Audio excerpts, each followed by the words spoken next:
Ayan guys, basta masipag lang tayo. Ayan, masipag tayo magtanim, di tayo magugutom talaga. Ayan o, kahit sa paso lang pwede tayo magtanim. Ayan, ang kamatis ko dito sa rooftop. Ayan, meron pa akong garden doon sa baba. Mataba siya o. Nilagay ko lang siya sa may puno ng papaya na maliit. Pa o, bagong lipat ko lang ito dito. Kanina lang, ayan. Nagpunla ako doon sa baba. Tapos ayan, nililipat ko siya. Kahit sa maliit lang na paso, basta yan, pwede yan tumubo dyan. Doon sa baba may bunga na. Ayan, hindi lang yan. Ayan, may mint pa ako. Ayan, oh, marami sila yan. Marami yan. Blooming na siya, oh. Ayan, dito. Dito yan sa rooftop namin. Iba pa yung doon sa baba. Yan, nagsisitabaan na.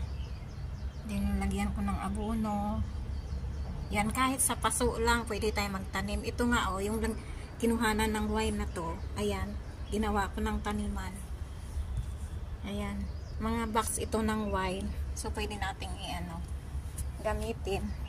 Saka ito oh.